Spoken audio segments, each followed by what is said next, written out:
Here's how to make the best sourdough cinnamon rolls ever. This is using the King Arthur sourdough cinnamon bun recipe.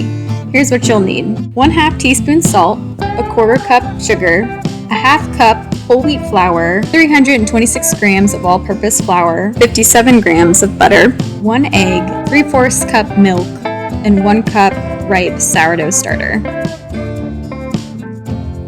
Mix all the ingredients on the slowest speed except the salt. Do this for about 2 to 3 minutes. Otherwise this happens. Oops. Let's speed this up a little. Once your dough is all mixed, we'll add the salt. This is what's called the autolyse phase, and this will help your flour be fully hydrated and be more extendable later on. Come back about 20 minutes later and mix it on medium to high speed for about 3 minutes. Now that I've mixed in the salt, here I'm taking the dough off of the mixer and I'm putting some plastic wrap on so that the dough can rest for an hour.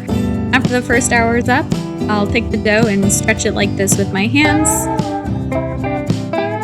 Pretty sticky, but that's okay. And I'll just fold it a few times over on itself, put the plastic wrap back on, and we'll come back in another hour.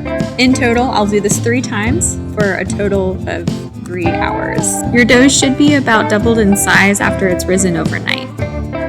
I'll leave this saran wrap on and put it in the oven, that way it stays nice and warm. I don't turn on the oven, I just sometimes put the light on to let it get warm. Next, I'm going to put some flour on the counter surface and pour out my dough.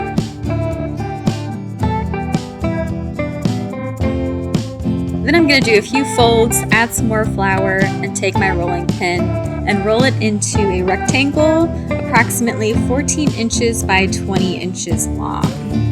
You want this size so that you can get 12 cinnamon rolls, and typically I'll use a ruler. This time I'm just guesstimating. Next, you'll want to add your cinnamon filling, and this includes 3/4 cup of brown sugar that's packed, 1/4 cup of unbleached all-purpose flour, 1 tablespoon cinnamon, 1/8 teaspoon salt, and 1 tablespoon melted butter. Once you've combined all your ingredients, you'll want to spread it out onto your dough, and you'll want to make an even layer, leaving about a 1/2 inch exposed on the left and right short edges of the dough. You'll then take one of the short edges of your dough and roll it tightly into a cylinder. You'll then want to cut out your cinnamon dough pieces.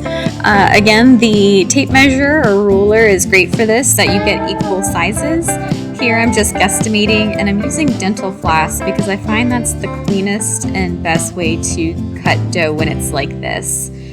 If I use a knife, the dough will collapse on itself and I'll use a lot of the filling that way. So highly recommend using dental floss for this step. Alright, I let my cinnamon rolls sit overnight and boy do they look good. They are definitely uneven. That's because I didn't cut them evenly, but that's okay. I still think they'll taste good. So next I'm going to bake them at 400 degrees Fahrenheit for 18 to 22 minutes. In the meantime, while your dough is baking, you can go ahead and make your icing.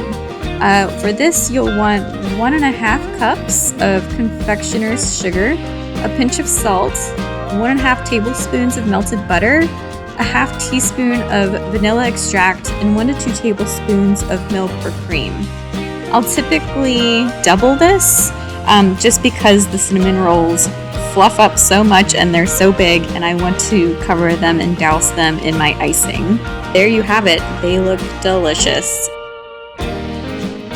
Let them cool for about 5 to 10 minutes if you can.